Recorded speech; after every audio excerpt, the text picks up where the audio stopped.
In studio with me is Dr. Mohammed Ibn Chambas, African Union High Representative for Silence in the GANs. He's also chairman of the AU High-Level Panel on Sudan. He's a former president of ECOWAS. I would like to say good morning to you. Thank you so much for your time. Good morning. You're welcome. Great. So, just building on Goodluck Jonathan, former president of Nigeria, who is also here as part of the West African Elders Forum, in terms of the significance of where he's been to, where he delivered that message, a place where we witnessed a lot of violence not too long ago. What's the significance of maintaining peace, particularly at this time?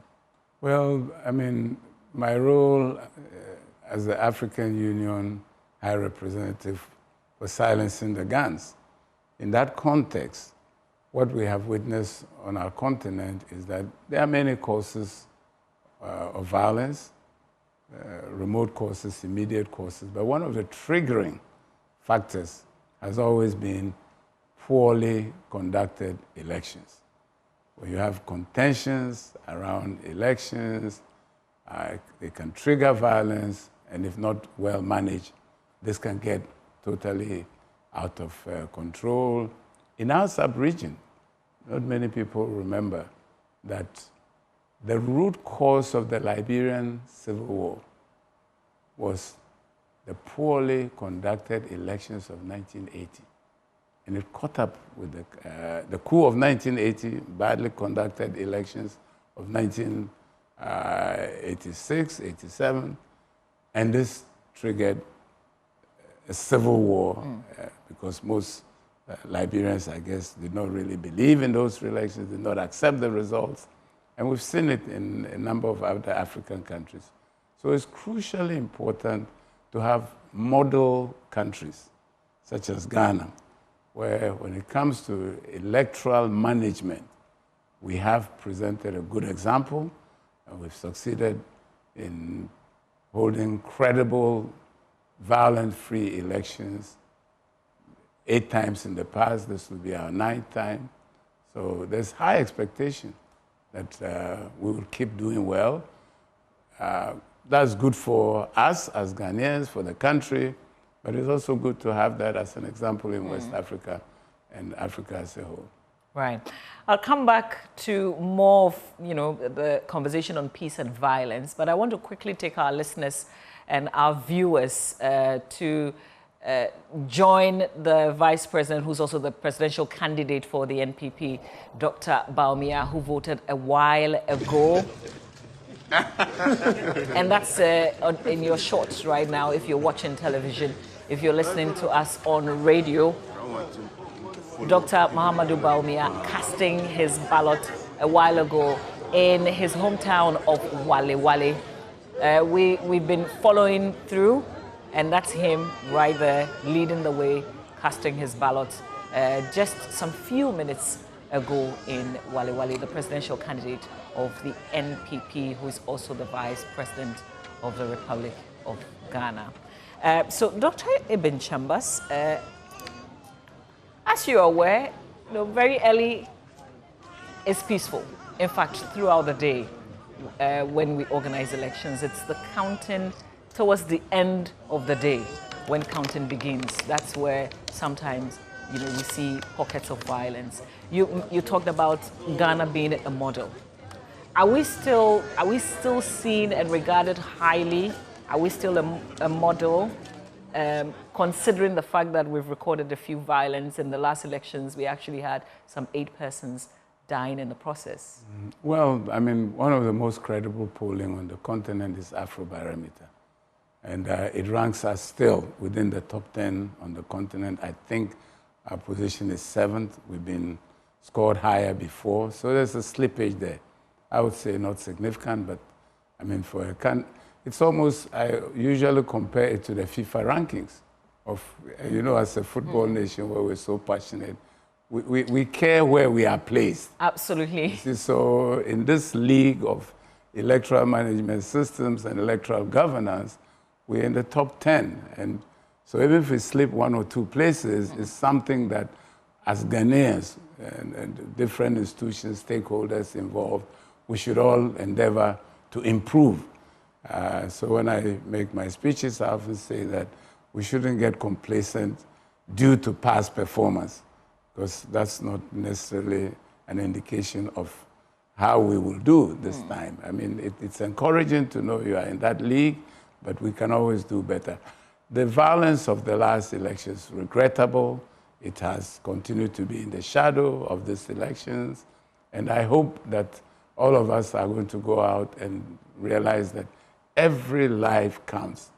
And the life of no Ghanaian is worth sacrificing for the electoral victory of any party or any candidate.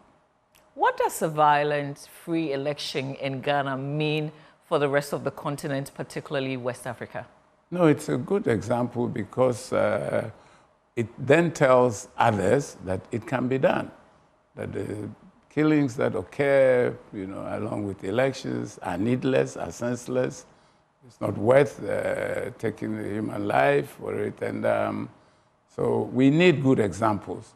As a whole, liberal democracy is facing some challenges. I mean, not only in Africa, even in Western countries from where it has come to us. And so any electoral process that then is credible, is, transparent, and leads to outcomes that are good, such as no violence, no killings, is something to be heralded. Right. I'm going to bring back a peace pact that was signed by the political parties and then do a follow-up on that. But first, I want us to go back to Wale Wale, where the NPP's presidential candidate, the vice president, voted a while ago. He actually addressed the media, and I want us to take a listen to that.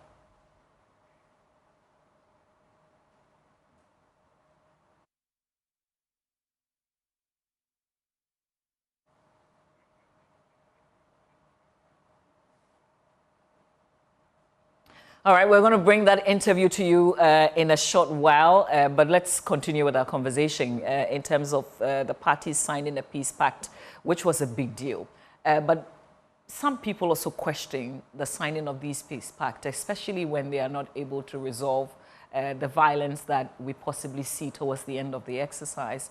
How relevant? Is it still relevant? It's absolutely relevant. It's symbolic, and it's you have no idea how it reverberates across the country and with the citizenry when they can see the two candidates and the rest of the candidates about whom they may be fighting over, including sometimes fisticuffs, being convivial and, talking to each other, normally hugging each other, patting each other in the back. That sends a very powerful message across. But more importantly, I mean, they put in their signature to a document, which is in a way holding their feet to the fire. But which is not binding. Well, it's not binding, but it has moral authority, which is also important. It's not always, the written law, but also we have normative values that any society should hold to. And when you give, the old days they used to say, my word is my bond. And some would say my word is even more than, so it counts when you can undertake that as a leader, I will send a message to my followers and urge them to be peaceful, remind them that it's just an exercise of a democratic right to choose who you want to lead you at constituency level, at national level. And it should not be the basis of any violence. So, and I should say in that regard that the Peace Council and the Institute of Democratic Governance did a tremendous job. The chairman and Peace Council worked around the clock. At some point, some of us were almost giving up. Between him and Dr. Akwete, they kept saying, let's not give up, let's make our last-ditch efforts. And in the end, we got the two major parties, and their candidates, Dr. Bawumia and former President Mahama, to show up, and they were very graceful and gave their word. And I know them very well, and I have no reason to doubt that they mean it. These are two individuals as we say commonly, who would not even kill an ant, let alone to have people killing each other over them. So they completely abhor it, and they want a peaceful process, and at the end of the day, they will respect the voice of the Ghanaians. How do we use an agreement like that to hold political leaders accountable when violence occurs, for instance? No, at the end of the day, it's the law of the land which will prevail. I mean, so that's why we are also deploying security agencies. They have the responsibility up front to ensure that anyone who engages in acts of violence is held to account. But these documents, as I say, are moral documents. They have a weight of people who were seen publicly. And these are honorable, persons. They are leaders and major leaders. I mean, the 12 who signed it are putting themselves up to be lady or gentlemen, first ladies, first gentlemen of the land. So what they say should mean something, and they can be held and they should be held to maintain the high standard they have set themselves. Let's talk about silencing the gun in the context of this particular elections. What are the things the strategies, if you like, from where you sit, in silencing guns around this time? It's through dialogue and quiet negotiation, good offices, as we have seen, through peace pacts, as was signed, through what we are doing now, reminding the population about each individual's responsibility to keep the guns silent. Because after all, the guns don't fire by themselves. It's individuals who fire them. And unfortunately, when one trigger is pulled, it may have a cascading effect, and the impact on the society can be devastating. As I said, elections have been triggers of conflict and civil wars across our country, poorly conducted elections, and these violence have led to civil wars. And there are studies which show that when countries have gone through civil wars, it sets them back by 20 years. So when the dust has settled, you don't just pick up from where you were when the conflict started, but it takes you back to where you were 20 years before, because of the destruction of infrastructure, killing of human resources that would have been wasted. As a matter of fact, people would have left, your brain drained that you will. So the consequences are tremendous, and that is why the African leadership at the head of state embarked on ensuring that we do everything to keep the guns silent when the firing has not started, and where they are blaring, to do everything we can to stop the fighting, to go back to establish normal constitutional order. Right.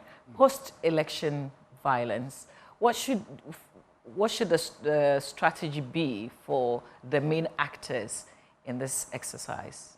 Well, delivering the right messages.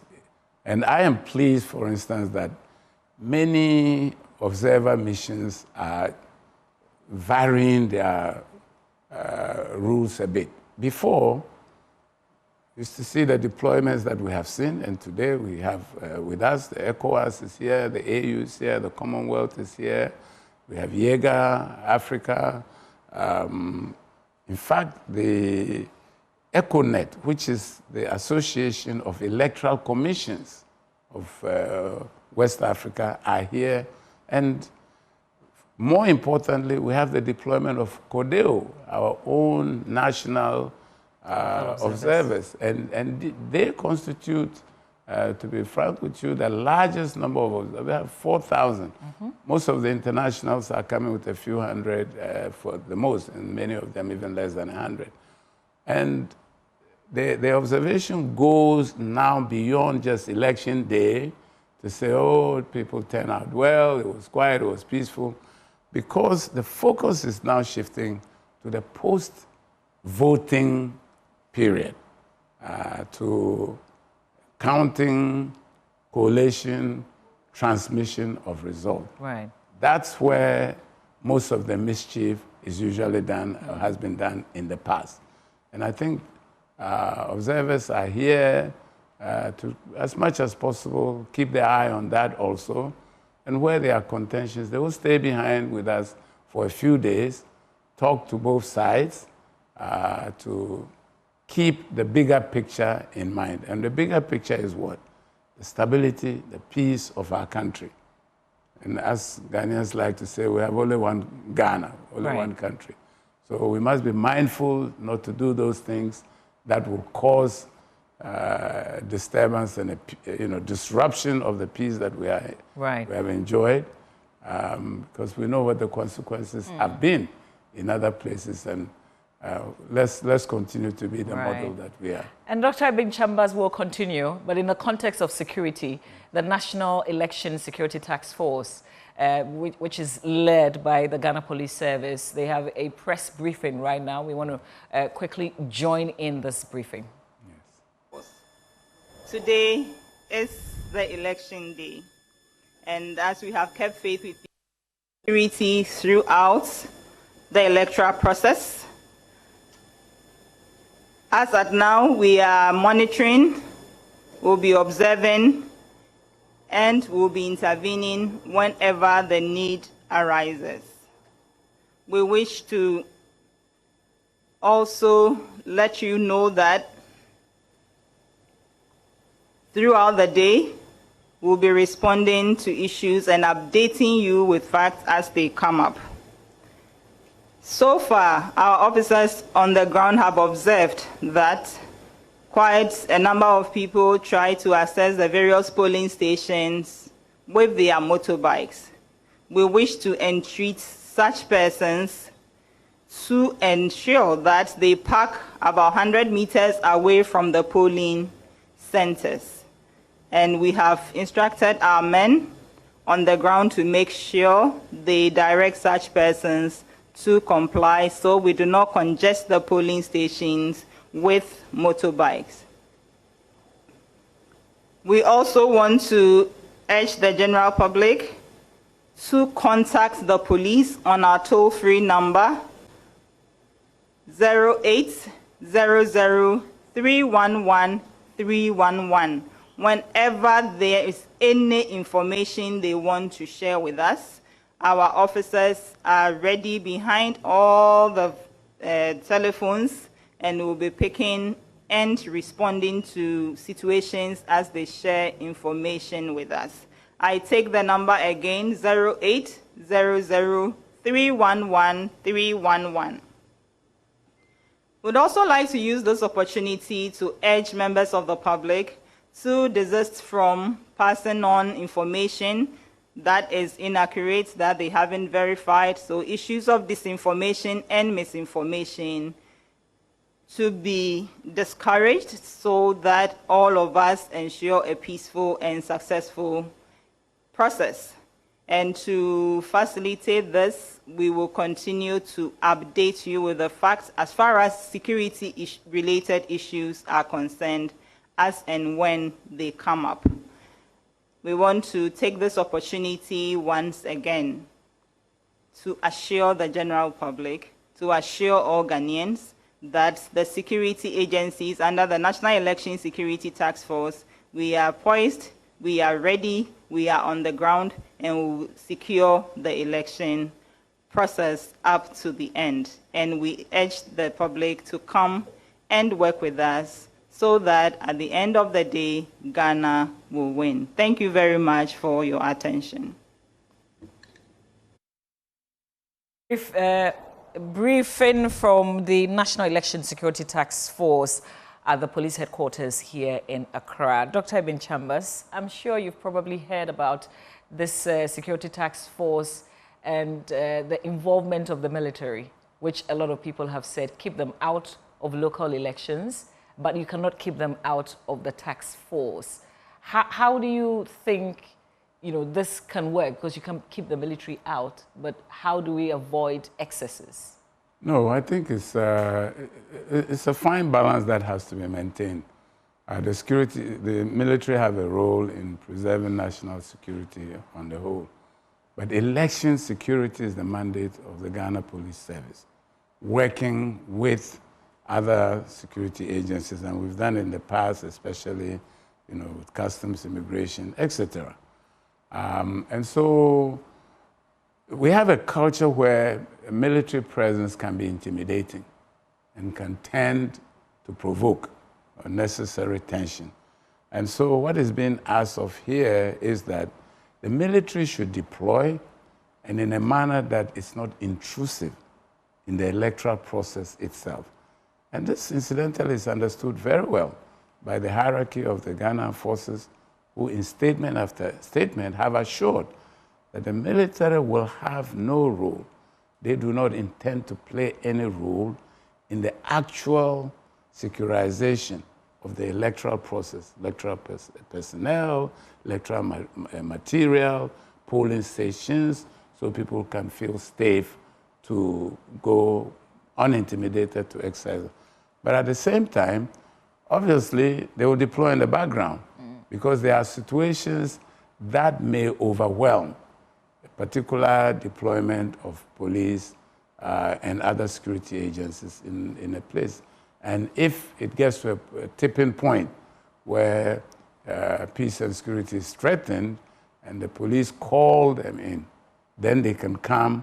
But they will come also in a very measured way. So, because all of us don't want to see a repeat of what happened in 2020. Right. 2020 lives were lost, and as Ghanaians, we feel, all of us, sort of almost guilty that that happened. Because life of any Ghanaian matters. So what I've seen so far is that the leadership of the military is very conscious about this, and I hope that the foot, soldiers, if I can use that word in this context, are also mindful that if they go and behave in a manner which is contrary to the orders that have been given by their hierarchy, they will be held individually accountable. Right. Yeah, but so far I think it's assuring that the military does not intend to have a direct role in this, and both from statements that have been issued by Ghana Armed Forces and from the briefing of the IGP at the Peace Park signing, this message came across very, very clearly. I happen to have worked with both our Ghana Police Service and our military in many contexts across Africa when they have deployed in peacekeeping roles. And they understand this very well. They're highly respected for their professionalism, and they have secured 8 elections in this country with a slight blemish the last time. And this time, I think everyone is determined not to repeat that bad experience. Just 2 things before we say goodbye to you. One, we've heard many times that elections are won at the polling station. What kind of pressure does it put, especially after voting has ended, counting begins? What sort of pressure does it put on the system? No, it puts tremendous pressure on the system, but the electoral officials have been trained, very well trained. The agents have also been very well trained by their respective parties. The security services have also, so all deployed on this day, election day, going to tomorrow, the day after, have been trained, and we just expect that they follow to the letter the electoral rules and understand that light should be thrown on the process. That's where the whole thing about openness and transparency comes in. And the evidence, not only in Ghana, but around Africa and the world, is that where these processes are open and transparent, the acceptance of the result is very high. And first of all, the probability of violence then is low because everybody can see it clearly. And the acceptance also becomes very high. Right. Because, I mean, it happened in a very... And across the region, you know, what is observed that the tension is now shifting from election day. Election day, you know, the usual ink is not at this station in the beginning, but normally it's resolved. They call and they bring the ink, they bring the ballot papers are not sufficient. Those are resolved. The shift now, the focus is the counting process, coalition, adding the numbers, and transmitting those numbers. So where those systems are also transparent and observed by party agents in the first instance, and then by all the deployed local and international agencies, then you create a system whose result there's a very high probability of acceptance. Right. Well, just finally, you're all about silencing the gun and peace. What's your message to Ghanaians? No, my message to Ghanaians is to be mindful that today, election day, the next few days, we are the sort of the center of the world. Ghanaians like to believe that we are always the center of the world, but especially in the next few days. So we should be of our best behavior. Everybody should follow the rules, and all stakeholders, we're in this together, so everybody, it's a shared responsibility.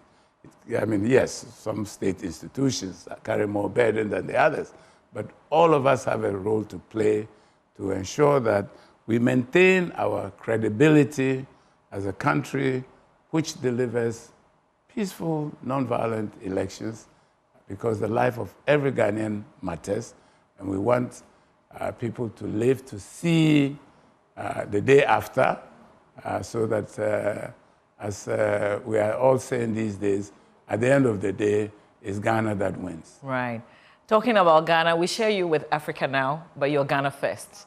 Are you voting today? I will vote today, and I'm looking forward to exercising my civic right, and I urge all Ghanaians to go and turn out in their numbers to have the opportunity to select our next leaders. Right. We thank you very much, Dr. Mohammed Ibn Chambas. Hopefully we have a conversation again after polls close. Always.